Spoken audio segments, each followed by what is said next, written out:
Hi everyone, welcome to Studio Sunday. What a great weekend here in Houston. Oh, It's beautiful. 78 degrees out and not a cloud in the sky. We know some of you guys are getting snow out there right now, so sorry. Well, we hope you're enjoying your weekend wherever you are. Yeah.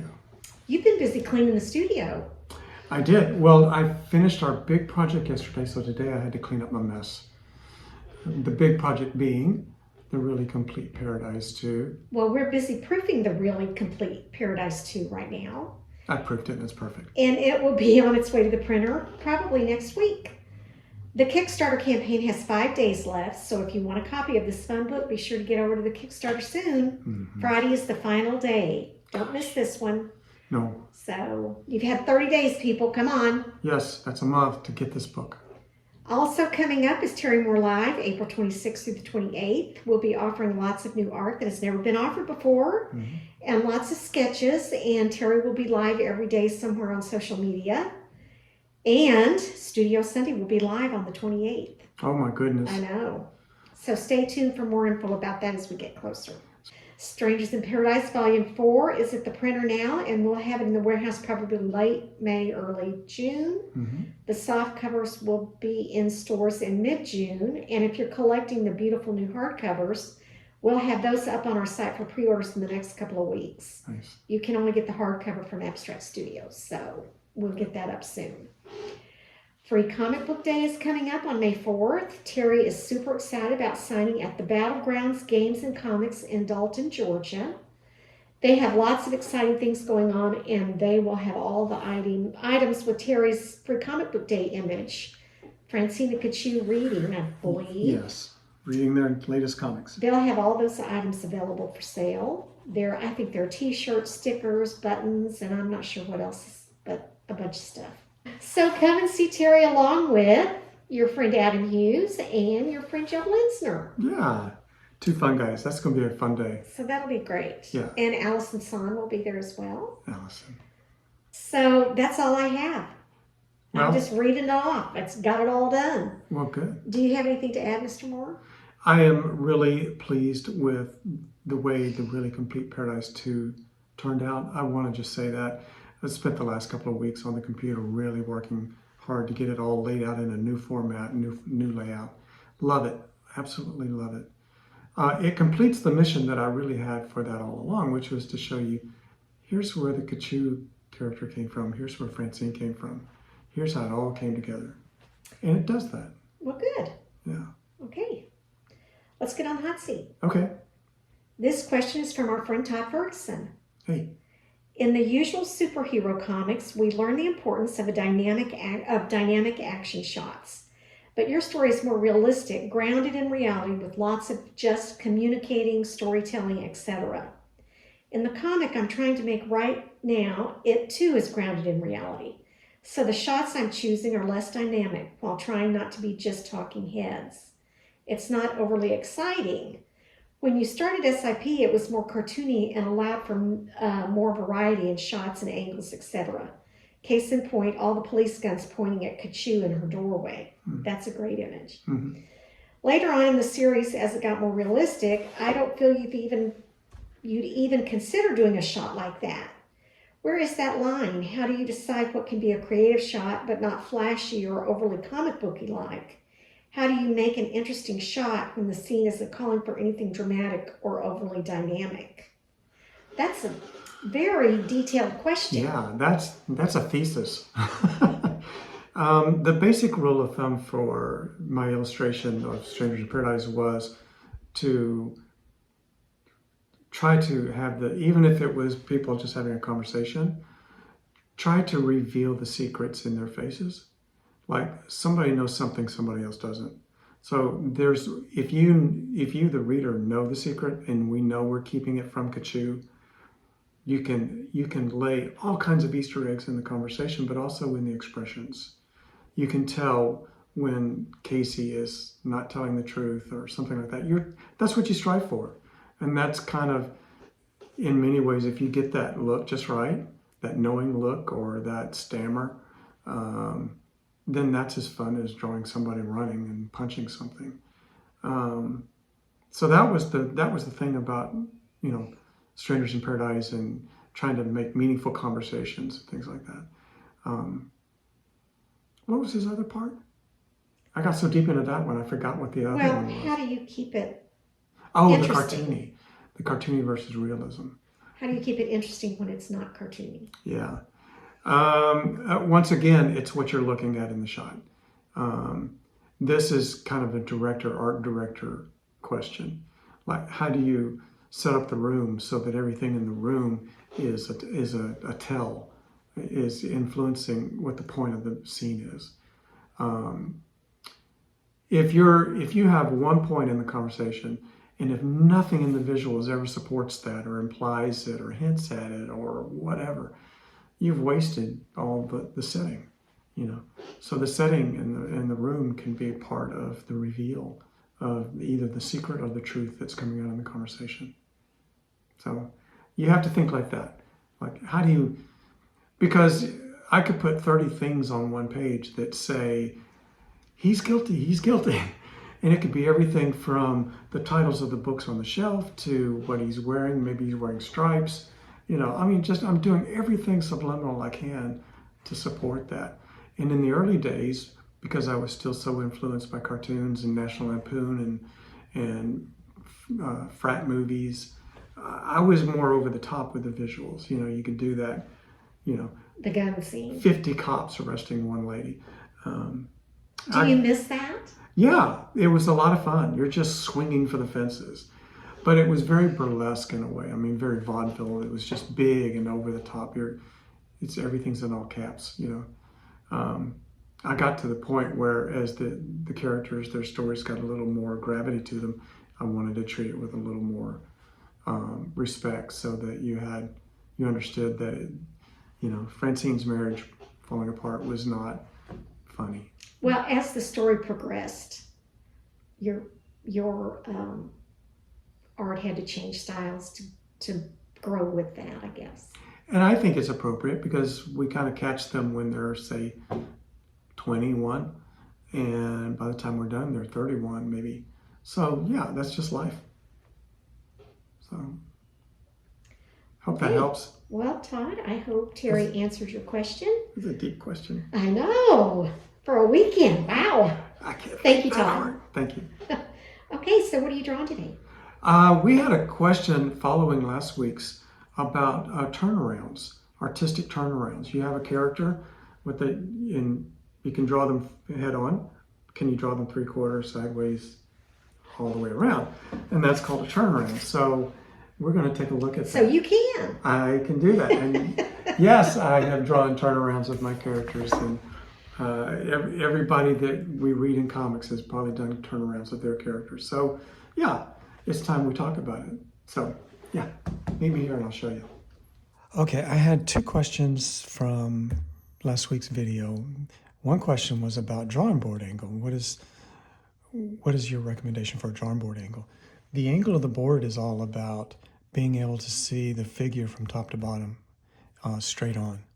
So if I'm drawing this is 11 by 17, which is standard comic book paper, over the years, my angle got more and more steeper so that I could see the drawing straight on. Because I found that if I had the board too flat, which is much more comfortable for you because you can rest your arm, you know, and all that. If you get it up higher, you're having to support your arm. But you have that straight on view of the figure. What I was learning in the earlier days of doing comics was that if I used a more shallow angle on my board, and then I would draw these figures and lay them out, and they looked fine from the angle I was drawing at. But then when I propped it up and looked at it straight on, like the first thing anybody will do when they pick up the comic, look at it straight on. And I was thinking, oh crap, that's not the head's too big, the head's too small, the body's too short, the legs are too long. You know, all that was wrong. And you see it the second you look at it straight on. The lesson there is work straight on. Work on it at the angle that you're going to be finally viewing it at. And then you will lay it out correctly. You know, here to here to here to here to here to here to here to here. You know, If you're working at a more comfortable shallow angle like that, usually when you see people doing that on Instagram, I've noticed that either they're working on small sketchbooks, so it doesn't matter. They can put it flat on a table at Starbucks and lean over it. It'll be fine. Or they're those artists that make those great big tapestries, great big canvases, and they're micro working in a corner when you see them. But at some point, they had that sitting straight up on a wall and they laid it all out. And once you have it laid out, okay, here's where the arms and all that. Then you can go in, I guess, in micro work it, Okay, now I'm just doing this. So the point of it is,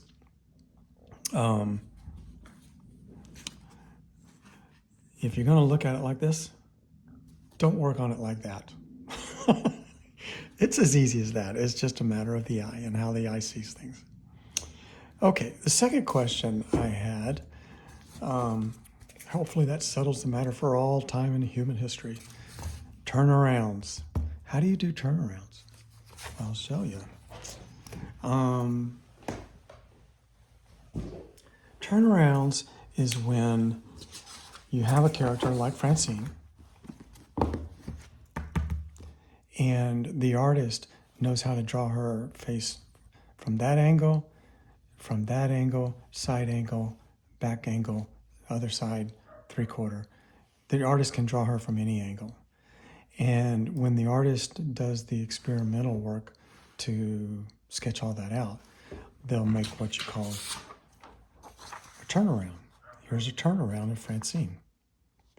And this is where you get into working out the details of a character design, because if you have only drawn her from the front and you're just making a small little indication for the nose, what happens when that face turns 3 inches to the right? How'd you get from that nose to that nose? This was just a little indication of a nose, and now suddenly the nose is popping out of the front plane of the face. And then you turn a little more sideways and the nose is completely out. There's the full length of the nose. Also, you're thinking about the roundness of the jaw, right in there, right in there. Where's the ear in proportion to the jaw? How far back does the jawline go? Those kind of things. This is the stuff that when you're drawing this, you have it in your mind. You know how all that stuff works because you've studied it. It's really a big deal. And once you have it in your head for the character, once you've worked out any little problems there may be with the character, then you can draw this with confidence, knowing that you know where the back of the jaw goes. You've heard me say that before when I was talking about drawing, about when you're drawing this, you're thinking about all the stuff that's inside. And it's like I X-ray vision. I know where those orbs are. I know what's behind that cute bob nose is this thing. And then the teeth back there. And then I know how those cheekbones right there, that's that. That's that. And there's the ear right in there. So if you can take this guy and turn him around, that's basically what you're drawing with your character here too. Say, take this old Italian action figure. You can see the front of the face and how you would draw that. And then you're watching the nose and the jaw and the mouth in proportion to the ear. See how that works? All the way around. So you need to, as an artist, you need to be able to walk around the drawing like that in your mind, just as if you were a sculptor. So I wanted to show you some samples of the guys who know what they're doing. Here's a wonderful turnaround of the Absorbing Man, the Marvel Universe. Here's a pencil by Keith Pollard and inked by Joe Rubinstein, who's a really nice guy, by the way. I've sat next to him many times in an artist alley. Front, side, back. In this particular case, Keith is only drawing front, side, back because if he can draw front and side and back, then he knows how to draw 3/4 on this guy. So this was the quickest way to do that. He didn't need to draw the 3/4. But you will find a lot of artists doing that. The master, Yes, of course he draws turnarounds. He loves drawing turnarounds. It's part of the fun of being able to get in here. Here's an Alex Ross turnaround of Superman. Front 3/4 side, from one side to the other side. And the whole time, is he just drawing from memory just because he memorized that pose? No, no. He knows exactly what is happening here. He knows the skeleton, the muscles, all of that. So that if he can draw that, he can draw that. Because he knows how to turn this in 3D space. If you can draw the turnaround, you can get the overhead and know what's happening to the jaw and the proportion of the nose to the jaw and the rib cage and then the trunk, all that. This is how you get to that point, is doing your schoolwork. Here's a really simple turnaround of a simple Batman figure, classic Batman figure. Same thing, front 3/4 front, 3/4 side, 3/4 front. And by doing that, he's not working on the costume so much, although this is basically a costume turnaround. But notice how he's also figured out those shoulders and how thick those arms are from any view. That's just because he knows his anatomy and he's putting it in there. But he's also showing that, okay, this guy has that classic Leyendecker illustration proportion here. This is the same figure that would have been in one of those advertising ads in 1930s in the bathing suit. The guys by the pool, the beautiful guys like Cary Grant and those guys. Very retro, very cool. Okay, what about cartooning? Here's a turnaround from the Andrew Loomis book, the classic book. And Mr. Loomis is showing you that if you fill out the head, this is the same man, and he's doing a turnaround of that guy. It looks like we're studying, the contours and the light and the source of the he's getting all that bone and muscle as simple as possible for you, like a robot, and saying, look, this is the basic light and shadow of a human face. But he's doing a turnaround of this man.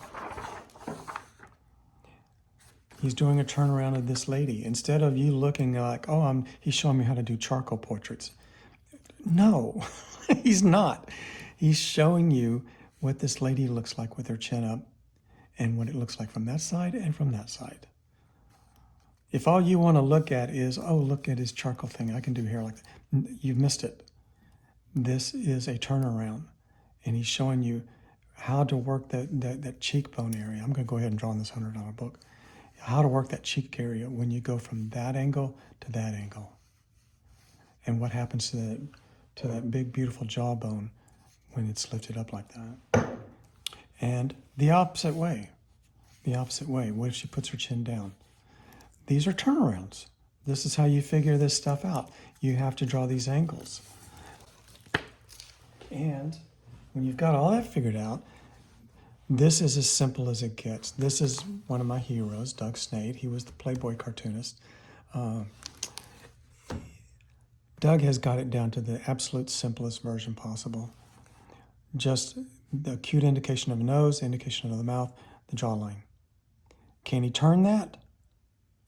Yes. Here's a 3/4 view of the exact same face. And he's working out how would you take a minimal cartoon nose and turn it like that. And then when he gets to the head-ons, let's see if I can find one here that's not there. Then when it gets to the head-on, he just has a little bob indication right there. So you go from the front face there where you have the little cute cartoon nose. So many of us draw a little cartoon nose just like that, just a line at the bottom. You turn it 3/4. You have to start adding the bridge because you have to start indicating, okay, it's gonna start coming out now. So you have that.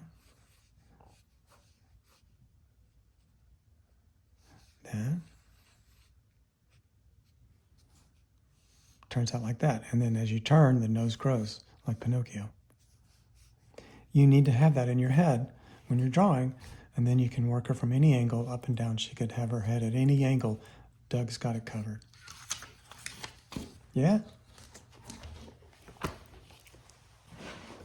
And I have one more to show you.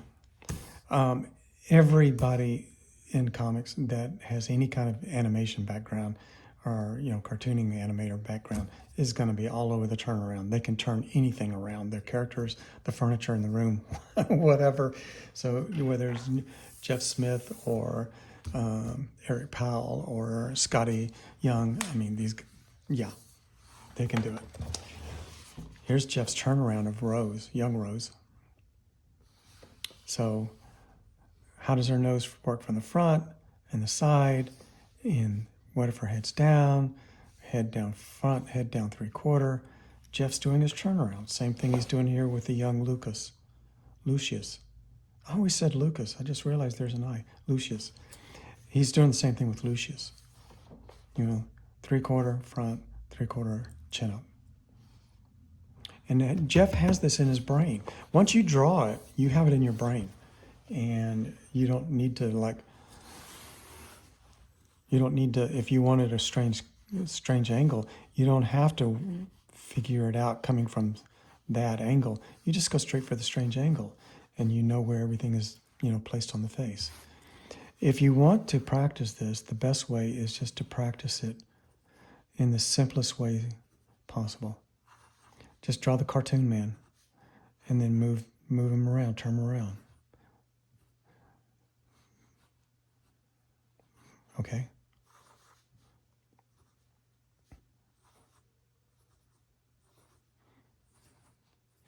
This, see how I took a cartoon man and turned him around?